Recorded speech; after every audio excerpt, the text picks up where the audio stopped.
Hello everybody, I'm going to tell you 3 reasons today why I started a business. And first, I'll tell you a little bit about the business that I currently have. My wife and I started an insurance agency about 2.5 years ago. We were kind of working in the insurance industry and we kind of saw that we wanted the freedom, we wanted the flexibility, we wanted to be able to make more money than we could make working for somebody else, and we also wanted control. So I'm going to go through kind of 3 reasons that we've really enjoyed starting a business and the 3 reasons why we wanted to do it and how it's worked out so far. The first reason that we wanted is we wanted the freedom. We did not start a business there were some ancillary benefits to starting a business, but the number 1 reason was the freedom.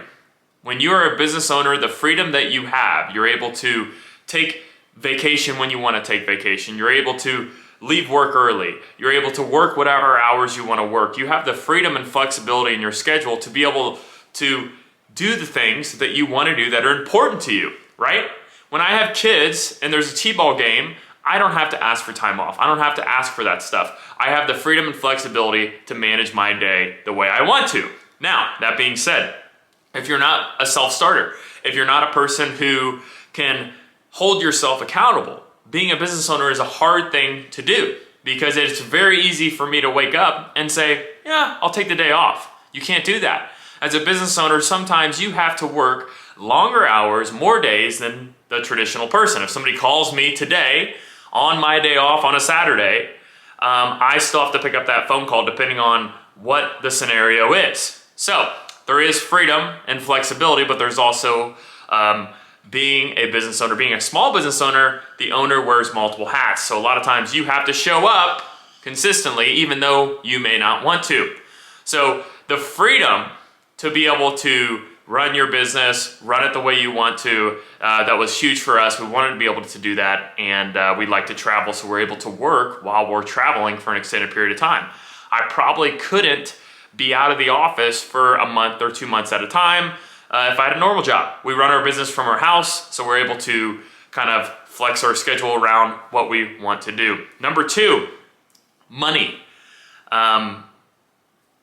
There are very few ways in which you work for somebody else in which you can make a very, very lot of money. A ton of money, right? Now, you can work for somebody else and make very good money, and there's some industries in which you could make more working for somebody else than if you started your own. I get that, right? Obviously in like healthcare, it's gonna be really hard for you to start a hospital. Get that. But in my industry, I was able to replace our income, and I'm also now making probably more than what I would have made if I worked for somebody else in my industry. So it made a lot of sense for us because we saw that where was our earning potential? Where was that going? What were we gonna make in 10, 20, 30 years? What was our life gonna look like? Are we okay with that? Because it's okay if you're okay with that, but we looked at it and we said, hey, I'm not really okay with what I could potentially make in this industry, and I'm sick and tired of going into the boss's office and fighting for a raise. Because let's face it, when you're working for somebody else, the squeaky wheel gets the grease. So it gets a little exhausting when you're constantly asking and proving yourself why you deserve more money. So I said, I'm tired of it. If I want to make more money, I want to be in control. I want to be able to sit here and I want to be able to say, hey, if I want a bonus today, I got to go out and get it. I got to go out and produce the income.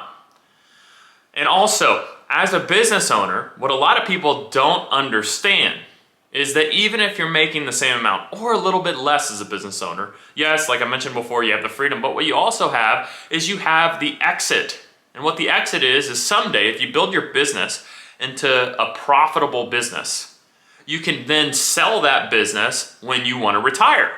Our business has a multiple based on either the net income, which is the income minus expenses, whatever's left over, the profits, right? There's a multiple on that. Or there could be a multiple on the revenue. If you have a business in which somebody could take over, take that reoccurring revenue and cut out a lot of your expenses, there's a multiple on the revenue. So depending on how your industry is structured, you can sell your business down the road. So not only am I making at least what I was making before, I'm making more now, but I also have the grand exit. Now, when you work for somebody else, you have to set your own money aside, put it in a 401k, and put it in other investments just so you can someday stop working and you don't get paid when you stop working. Your last paycheck, you have the cake with everybody in the break room and you say, bye, see you guys later, I'm able to retire now. As a business owner, it's not like that. You have to sell your business. Now that being said, to retire as a business owner is not necessarily the easiest thing. Sometimes you have to, if you sell your business, sometimes you have to stay involved in that business for a number of years until the seller is okay with you leaving, right? That's usually pre-negotiated, and basically what the seller says is, or the buyer says is, hey, I want you to stick around for 5 years so all your clients don't just leave when I show up, right? So there's a lot more strings attached with, hey, you can't just give everybody 2 weeks, hey, I'm retiring, I'm selling my business. It doesn't work like that. There's a little bit more of a transition there. But that being said, the money for it, the amount of money that you can make and produce as a business owner is untouchable versus being an employee, being a W-2 employee. Now, there's always exceptions to this, but what I'm trying to say is the average person, right? The average person is not going to go work for a top 500 company that's on the New York Stock Exchange. The average person is not going to be able to probably negotiate some sort of payment with the business owner that they make a large chunk of what the business does, unless you're producing a ton of revenue for that business, which is a way you can produce a ton of revenue. But the average person is not going to be able to come into a company and make 2 times to 3 times what that average is for that position. Because the business owner would say, hey, why are we paying Jeff 3 times more than what we could pay somebody if we put a job on Indeed? They wouldn't do it. They would probably say, hey, this is the most we can pay at this position. If you want to earn more, I'm sorry, but you're going to have to probably go somewhere else. Where are you looking? There's nowhere else to go. So what I'm trying to tell you is, as a business owner, you're able to continue to produce income, and then you're also able to hire people to help you produce more income. So being a business owner, the money potential of it is untouchable versus a W-2 employee. Number 3, I wanted control on how I wanted to grow my business, how I wanted to have my career. My ideas, my thoughts, my creativity, I can implement those really quickly. As a small business owner, you're able to put your ideas in the marketplace so quickly versus if you work for a big machine, there's so many different it's so compartmentalized that it's so hard to get your ideas out. And sometimes you're scared to present your idea to the manager because they might look at you and laugh or say, oh, that's not what we do. But as a business owner, you're using your ideas and you're able to control what you want your business to be. You're able to build it the way you want to build it. There's so many different things that I've learned in the last 2.5 years being a business owner that I've had to respond quickly. I tried something, it didn't work. You got to move on. You got to move on to the next thing. You got to move quickly as a small business owner, and being able to have that control, being able to say, hey, you know what? I want to build my company this way. I don't want to build it the way that I worked for somebody before. Or you saw an opportunity. Maybe you're working for somebody and you said, hey, if they did it this way, it'd be a lot more profitable. It would make a lot more sense. Well, as a business owner running your own business, you can do that. You can implement that stuff. You have the control.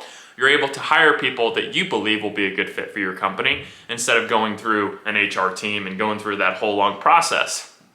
The control of being a business owner and being able to take your business and be creative with it, being able to market the way you want to market, being able to operate the way you want to operate, being able to give back to the areas that you believe in your community should be given to. So the control of being able to be a business owner is huge. I really love being able to look at my business every day and say, what do I need to change on my website? What do I need to change the way we approach our potential customers? What are the ways that we can make ourselves a lot more useful to our current clients? There's so many things that I can do in my business because I have the control.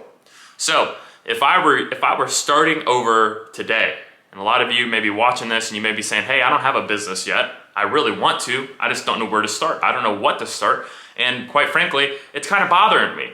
And what I would do is, if I was you, I would look at these things before I started a business. I would look at, okay, is there potential in my area, right? Is there an existing business or something in my area where there's an opportunity? And I would look for opportunity before you look for passion. And this is my opinion, but opportunity comes in your unique situation. okay? Everybody's got a unique opportunity in life. The people they know, where they're at, and where they're at in the time is unique to you. So there's opportunities around you that may not coincide with your passion. I say, hey, look, I want to make a lot of money so it fuels my passion.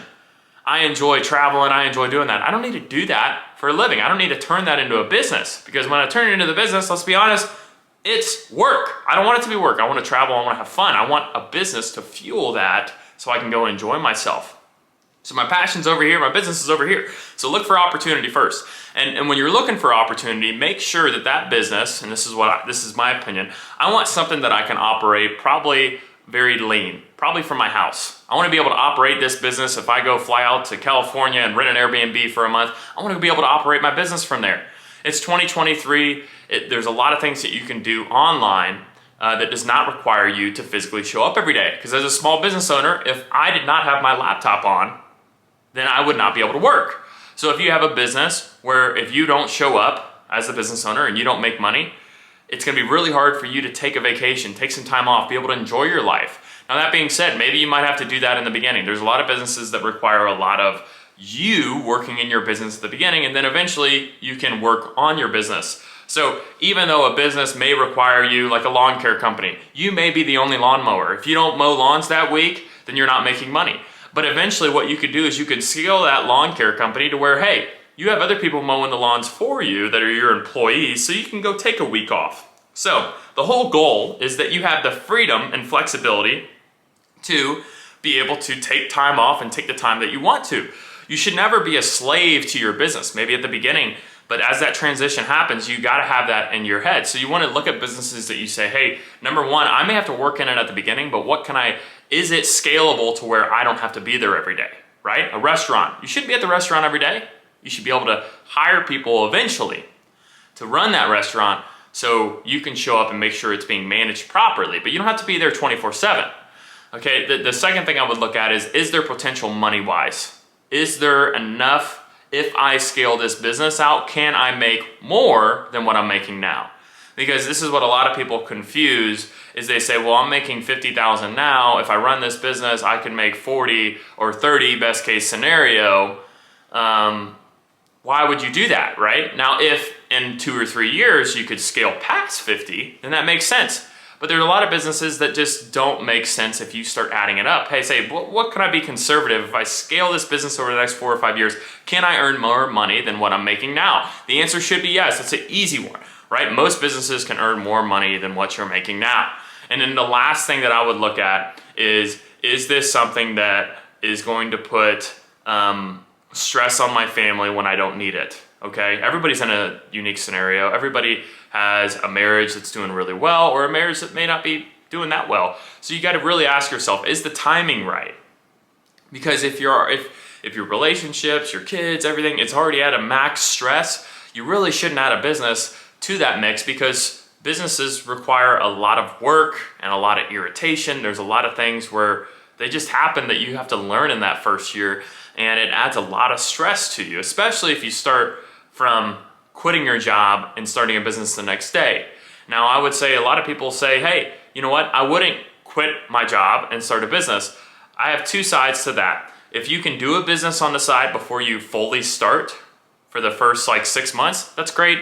It's probably a nice transition. But I would say when you commit to it 100% and you quit your job and you do it, it really helps you focus on, hey, I need to make this work because I don't want to go back. So that being said, make sure that you're in a scenario in your family that this is not going to push everything over the edge, because having great relationships with your family is more important than starting and running a business. Make sure your relationships, make sure your backyard is picked up. Make sure those things in your life are going great before you add this big pack of stress on, because that's what a business is. At the beginning, it's a lot of stress, and then it evens out, and then you're so glad you did it. But comment below if you have any questions. Subscribe to my channel. I'm posting videos about business inspiration all the time.